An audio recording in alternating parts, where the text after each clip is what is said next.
Hey there, name's Alex, and I'm no economist, but I'm also not a diplomat. And how fortunate are we all for that I'm not a diplomat? Because if I were a diplomat, World War III would already probably be over, and not in a good way.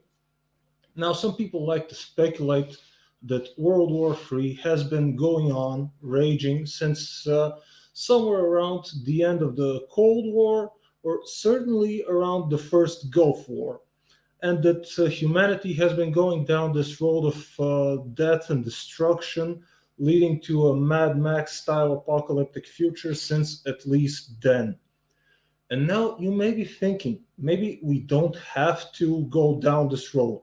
Maybe, maybe we can give peace a chance. What if diplomacy is an option? What if we don't have to follow the road and to go into the footsteps of the road warrior? Particularly in this latest flare up of what some people would call just the latest one of World War III that has been raging, particularly the war in Ukraine.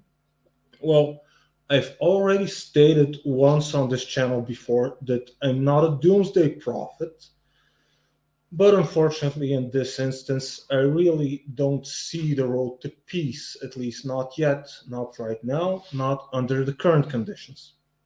And let's look at the current conditions.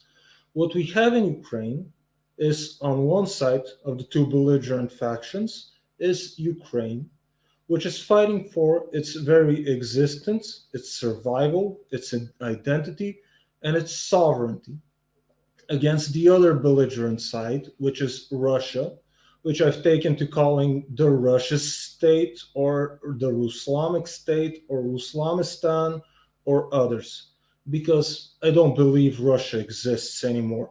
What we see, what we have currently is the Russia state. Has Russia used to be. Russia is not anymore. And what we currently have, this regime in Russia, is the Russia state, which is the largest country by landmass and by territory, still, even after the collapse of the Soviet Union. Still, Russia controls one sixth of Earth's landmass and has a history of imperialist, expansionist aggression against its neighbors and is a former great power. Some people would like to believe that it is still a great power, but I have my doubts how much of a great power Russia still is. It's a second grade or even maybe third grade power on the road to losing even the status of a regional power. But however, Russia, even though it's the largest country on the world by territory, by landmass, controlling one sixth of the world's dry land, it insists on cutting up and absorbing small chunks of its much smaller neighbors, at least as far as 2008 with the war in Georgia. That's what they did then.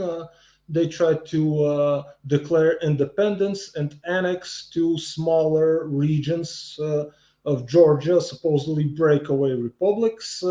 That's what also what they've been doing in Ukraine since at least 2014. If there's Russian speaking or supposedly ethnically Russian minority in a neighbor country, they want to claim that that minority is being oppressed or subject to genocide by the government of the country it occupies, and that Russia therefore has to sponsor or support local separatist movements, separatist fighters, which is a proxy tactic, and then later come in with its own identifiable, first with the unidentified separatist or its own troops on vacation. We're not there, ich tam niet, as they said in Russian. We're not there in Crimea, we're not there in Donbass. But eventually they end up rolling with their own tanks and military in the supposedly breakaway regions, which they want to not just break away to get autonomy, but they want to incorporate into their own country, which is also similar to the Albanian scenarios in former Yugoslavia and the former Yugoslav Republic of Macedonia. So that's who the Russians have been taking example from. Now that we know who the two warring factions in this war are, maybe we can look at the options for them to come to the negotiation table. And there don't seem to be any. All the calls for a diplomatic resolution of this conflict have been coming from outside parties, and from Russian propaganda in Western countries. Russia itself doesn't seem to be interested in peace talks right now. Putin is quoted as saying there's no reason for us to negotiate right now just because Ukraine is experiencing a shortage of artillery shells and ammunition, which, if you're a Western power, this should tell you. Now, if you want the Russians to come to the negotiation table, what you need to be doing is arming and supplying Ukraine with as much arms and ammunition as possible so that they can continue fighting. Because maybe if the two warring sides don't want themselves to come to the negotiation table, maybe they can be pressured into that. We'll come back to that later, but for now, let's also look at Ukraine. Since Russia, we have already stated that, as Putin stated it, apparently the Russians believe that this war is still winnable and they can still steamroll and conquer all of Ukraine and defeat Ukraine and squash its resistance. On the other side, the Ukrainians also, both the population, the government, and the military, also still seem to believe that winning this war is within reach. They still believe that they can drive the invaders outside of all occupied territory, and that they can achieve what is termed like that their victory conditions, regaining all of their occupied land by the invader. So apparently, neither of the sides seems interested in negotiating and reaching a peace settlement, at least for now. And maybe we mentioned this before. Maybe the two sides can be pressured into coming to the negotiation table. Well, there doesn't seem to be anyone trying to pressure Russia into going to negotiate with Ukraine to end this war. Besides, maybe the Western sanctions regime, which is trying to starve Russia of funds and the means to continue supporting and pursuing this war. Well, on the other side, what can anyone, probably Ukraine's Western supporters, do to pressure Ukraine into sitting at the negotiation table and making concessions? What's the West gonna do to pressure Ukraine? Block or delay their arms support? You mean what they've already been doing? Recently, the US has urged Ukraine to stop its attacks on Russian oil refining capacities because that results in increased oil and fuel prices around the world.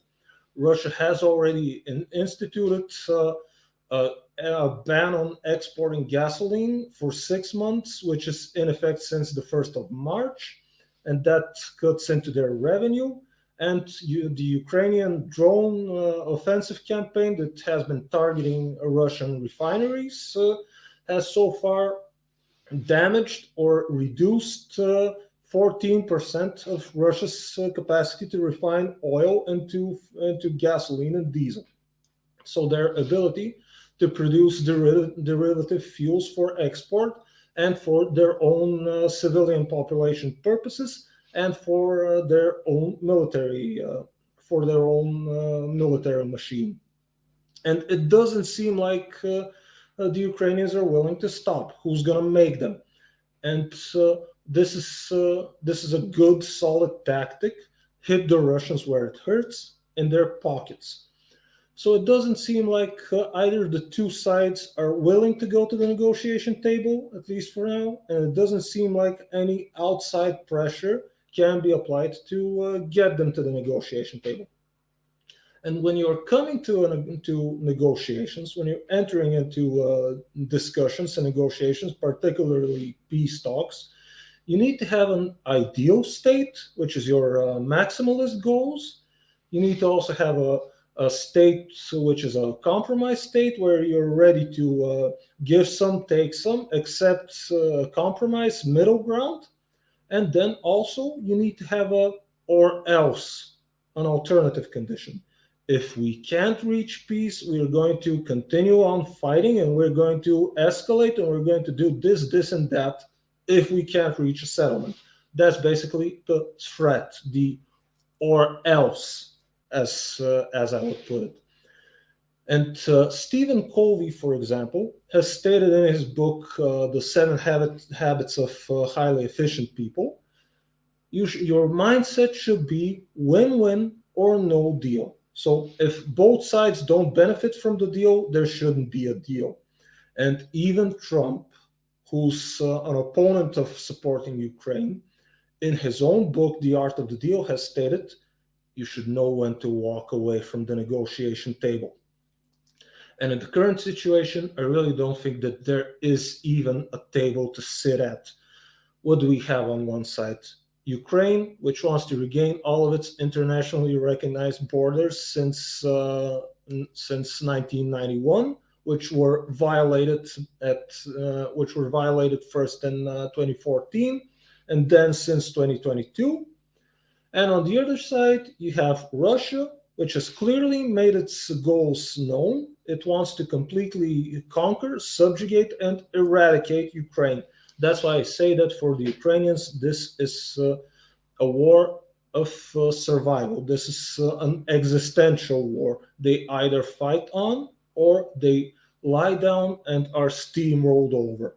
Russia doesn't seem to respect the Ukraine's right to exist, to self-identity, to sovereignty. Russia seems to think that Ukraine should either be in their sphere of influence or entirely subjugated to them, and or at the very least, their puppet. And how do you negotiate with someone like that? You tell me if you would go and negotiate with someone who ideally wants you dead, or at the very least wants to take an arm and a leg from you and then make you your slave. You don't negotiate with someone like that. You give them instead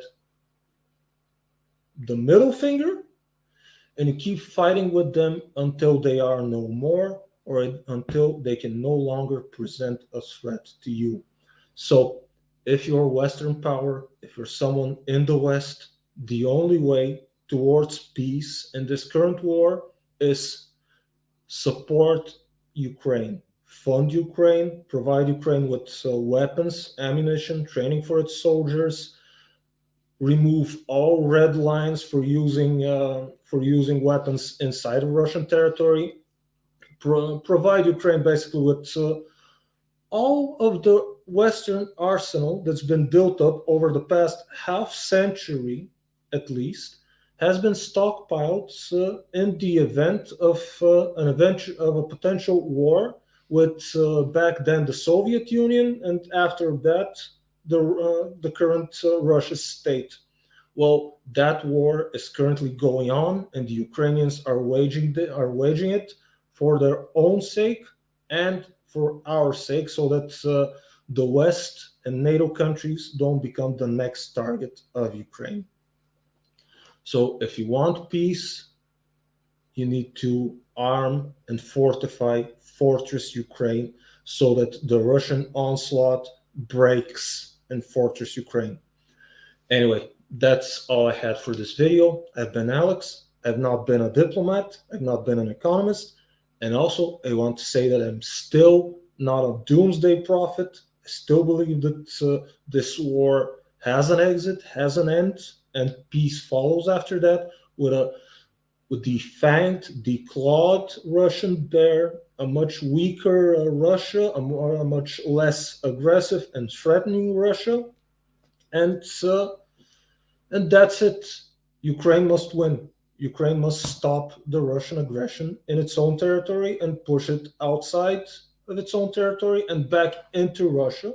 Russia needs to go back home empty-handed and with broken fingers. Anyway, that's it for this video. If you liked it, give it a thumbs up. Drop me a comment below telling me how I don't understand anything. If the Ukrainians would just agree to peace, everything will be over tomorrow. Start a comment war below. Support Ukraine, support Russia. Tell me I'm wrong. Tell me I'm right. And also subscribe to the channel. There will be more videos. I should probably try and upload more videos. And I don't normally do this at the end of my videos, but in this video particularly, I'm going to do it. I'm going to say it. Slava Ukraine, glory to Ukraine, glory to the heroes, and Russia delenda est. Anyway, that's it. Peace.